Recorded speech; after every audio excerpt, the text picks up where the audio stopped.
Salut et merci d'être fidèle à notre rendez-vous du week-end sur Logos FM. Pour les fans de koh, vous vous souvenez à coup sûr de lui. Il a vraiment marqué l'émission en 2004 et il continue dans l'aventure. Il va nous en parler. Bonjour Raphaël, tu vas bien? Oui, salut, je vais très bien, impeccable. Toujours aussi dans mes aventures. Oui, justement, on va en parler. Alors, qu'est-ce qui t'avait poussé à participer à l'émission en 2004? Je crois que c'était un petit peu un rêve pour toi depuis que l'émission était programmée. En fin de compte, quand j'ai regardé koh 1 et puis que les gars ils regardaient les papas qui cueillaient pas dans les arbres et puis que je dis merde alors. Mais bon, après les papayes tout le monde les voit dans les arbres, hein, il y a un montage avec le bruit des oiseaux qui chantent. Crou. Euh, donc j'ai toujours voulu participer à cette émission-là. Oui. Oui, le casting avait été facile. Pour moi, c'était assez facile, ouais. Et donc on se souvient tous, hein, tu as marqué l'émission en pêchant un requin à main nue. Est-ce que tu peux nous rappeler un peu cet exploit? Alors, alors, euh, ouais. Donc le matin, je pars avec mon masque, mon tuba, et il y avait une marée haute, et il y avait un coin où il y avait des rochers. Mais je me rappelle toujours de cet angle de rocher, pourquoi? Parce que j'avais souvent pêché là-bas et il y avait souvent du poisson. Ah oui. Alors, quand il y a la marée haute, et moi je me suis baigné avec justement la fouine, parce qu'on n'avait pas de fusil à harpon à cette époque-là, et j'ai nagé avec une dizaine de requins, on va dire 8 requins, quoi, des pointes blanches. Bon, j'étais tellement dans mon aventure, il y avait Oui. pas grand-chose ça me faisait pas peur, j'étais dedans, quoi. Oui, tu étais un vrai aventurier, quoi, en fait. Je suis toujours, sans doute, Oui. oui, parce que là, je prépare un radeau avec 9 baignoires pour descendre de Chalon-sur-Saône à Fos-sur-Mer en radeau. Oui, oui, on va en parler, t'inquiète. Voilà, ok. Alors bon, en fait, je voulais pas blesser un requin pour qu'il meure plus loin. Mhm. Voilà, le blesser. Déjà, une peau de requin à transpercer avec un couteau, c'est pas facile. Oui. En plus, avec le sang, je dis, ils vont m'attaquer. Donc, je suis remonté, manger. Et quand on mange, je dis, je me suis fait un collet, comme on gaule les lapins avec un collet, quoi. Oui. Mhm. Sauf que là, j'ai attrapé par la queue. Et je dis quand on mange, je m'étais préparé un grand manche de bois avec le couteau que je mettais en bout, mais j'avais coupé quand même le bois que le couteau recule pas comme une baïonnette. Voilà.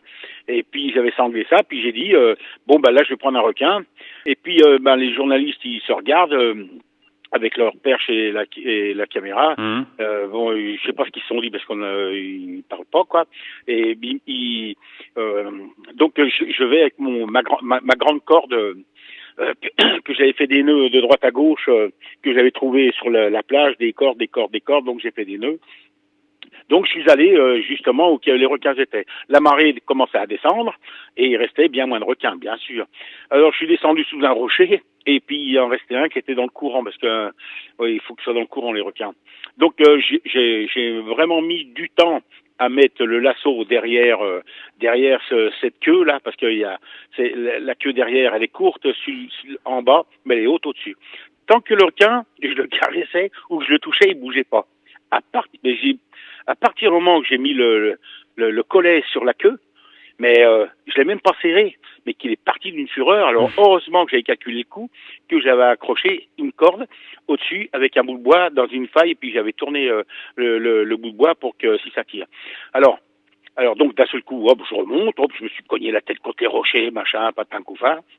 Je remonte et les caméramans avec le perchiste au-dessus ils étaient éblouis parce que là Ouais, c'est du vrai j'imagine, là, oui, oui. oui parce que c'est du vrai cette fois-ci, tu vois, parce que je connais des choses. Bon, alors je monte au-dessus et les caméramans je leur dis mais qu'est-ce que vous avez dit tout à l'heure, parce qu'ils étaient bouche bée, ils étaient quand je prends le requin, donc le requin il passe entre mes jambes, il me coupe je pose le requin, il me coupe le masque.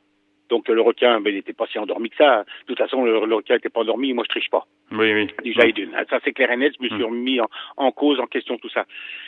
Et les caméramans, j'ai dit, ils disent les caméramans, et ils me disent, nous on n'a pas le droit de parler, mais ils me disent, tout ce que tu nous as dit jusqu'à maintenant, tu l'as fait, et là tu sors un requin, voilà. Après, bon, le requin. Moi, quand je rentre en France, mes amis, ils voient ça, ils disent, de toute façon, le Dounet, mon surnom, c'est Dounet. Mhm. Ils disent, le Dounet, il prend un requin, mais il n'y a rien d'extraordinaire, c'est normal Oui, pour ça lui. les a pas surpris. Oui, mes potes, il dit, bah, c'est le Doon, quoi. Le point retient le Doon, c'est rien. Voilà, quoi, voilà.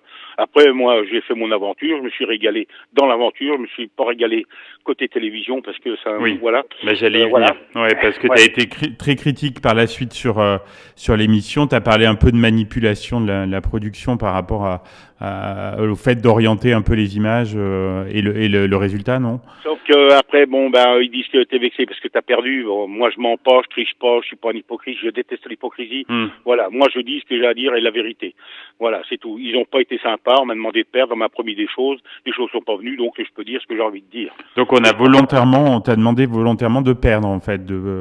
Oui. Quand à la finale de Koh-Lanta, on est 5 jaunes, puis il reste 2 rouges, et puis qu'il y a 2 rouges qui restent, puis il y a un jaune moi, c'est qu'il s'est bien passé quelque chose. Hmm. Oui, c'est comme à la finale, toi, quand il y a les masques, il faut aller chercher. Le masque, je suis passé plein de fois devant. Mais en fin de compte, je t'explique. La télé-réalité de Koh-Lanta, c'est un feuilleton. C'est un machin. Par contre, l'aventure, elle est bonne. Je me suis régalé. Plus c'était dur, plus je me régalais. C'était mon truc. Sauf que, ben, c'est un scénario qui est écrit. Par contre, le scénario, je les ai contrariés, quoi. Ah ben bien sûr, oui. Et c'est pour ça que tu as été un peu blacklisté par la suite parce que tu n'as pas participé aux éditions, ce qu'ils appellent All Star, donc avec les anciens candidats. Ouais. Pour les All-Stars, alors ils m'ont rappelé plusieurs fois, puis je leur ai dit qu'il manquait 100 000 euros sur mon compte, parce qu'on m'a demandé de perdre 100 000 euros. Sans compter tout ce que j'ai été bloqué en publicité, sans compter toutes leurs manipulations, surtout pour m'écraser, pour parler de moi. Oui, donc tu as quand même été sollicité pour reparticiper à l'émission. Si, ils m'ont demandé. Bah, quand t'as un bon candidat, et puis en 2004, j'étais 7e français mieux aimé de France, avec une émission, je vais pas dire à la con, mais avec une émission, tu fais une émission, t'es 7e français mieux aimé de France, c'est sûr qu'ils ont besoin de moi, et puis eux, eh ben, ils savent qui c'est qui appelle, tout ça et tout, quoi. Donc, c'est leur boulot. Moi, le problème, c'est que nous, des gens comme nous, qui sommes ouvriers, tout ça, on regarde la télévision, mais on s'imagine pas derrière tout ce qui se passe. Eux, c'est leur boulot. Ouais. Qu'en fin de compte, il faut qu'ils atteignent le cerveau humain.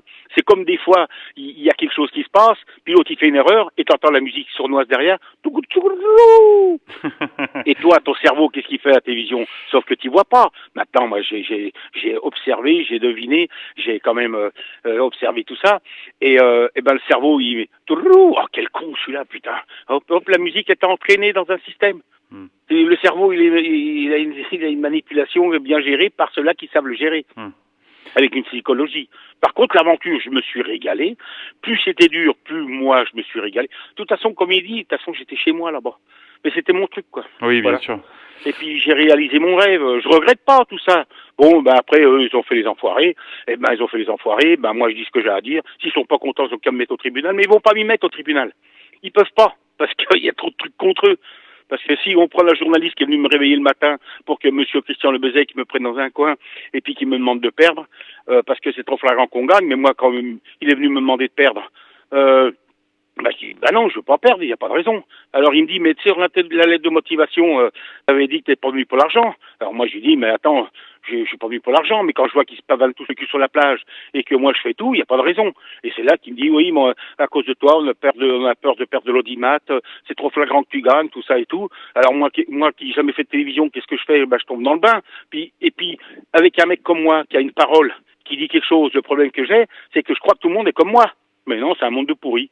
Les fans de l'émission ne t'ont pas oublié, hein. Qu'est-ce qu'ils te disent quand ils te croisent et te reconnaissent dans les rues? Et moi, j'en parle jamais. Je parle jamais de Koh-Lanta. Je ne parle jamais de ce que je fais parce que je fais pas ça pour en parler. Je fais ça pour moi. Bien sûr. J'ai vu que tu organisais aussi des voyages Robinson Crusoe, c'est ça? En Thaïlande, oui, j'organise des voyages de Robinson Crusoe en Thaïlande. En fin de compte, je vais dans l'île Koh Nok où qu'ils ont tourné le premier Koh-Lanta. Ah, oui. Donc après, il a fallu que je mette tout en place. J'ai les rangers à payer, c'est une île, tout ça et tout, voilà. C'est tout à mettre en place, voilà. Et donc, en Bourgogne, près de Châlons, j'ai vu que tu avais conçu un bateau baignoire, c'est ça, qui va parcourir plusieurs cours d'eau? Il y a 3 ans de ça, juste avant le Covid, on est parti en Sicile en mobilette, en Siao. Donc on a fait la route Napoléon, mais avec pas d'accompagne, pas personne qui nous accompagne, pas de voiture qui nous accompagne derrière. Oui, oui. Derrière. On a fait la route Napoléon, on a fait toute la Corse, la Haute-Corse, tout ça et tout. Après, on a fait la Sardaigne. Après, on a fait la Sicile. On est monté en Sicile. On est monté à l'Etna en Fiao. C'était un super voyage. J'ai dit, tiens, l'année prochaine, je vais en Grèce, je me fais en mobilette la Grèce. Et puis, il y a eu le Covid. Alors, comme on avait fait des courses de baignoire game, et puis j'avais conçu 9 baignoires avec des pédalos, des vanoirs, c'est toute la mention, hein, c'est des prototypes. Et j'ai dit, on va faire ça. Donc, et puis, cette année, au mois de juin, là, on prépare les baignoires. Et en fin de compte, il y a 9 baignoires qui fait 3 mètres de large sur 5 mètres de long, une voile, un moteur thermique. Pour les écluses, je suis obligé d'avoir un moteur parce que voilà. Et puis on est dessus. Là, là je modifie. Là, je ressoude des baignoires parce que j'avais mis des bidons bleus entre les baignoires. Donc on modifie tout et on va être prêt pour le mois de juin. Donc on va se faire 500 km au mois de juin de Chalon-sur-Saône à Fos-sur-Mer en radeau. Et tu fais ça avec des amis? Comment ça fonctionne? Avec 2 ou 3 sur le radeau, ça dépend les personnes qui vont être des potes qui sont libres, quoi. D'accord. Ok. Et t'as d'autres projets un peu fous de ce type? Eh une fois que j'aurai fait ce projet-là, pour l'an prochain, j'irai sans doute en Grèce en mobilette. Ah, super. Écoute, on te souhaite beaucoup de plaisir avec toutes ces aventures. C'était sympa d'échanger avec toi. Merci pour ta franchise et puis ta bonne humeur. Merci encore, Raphaël.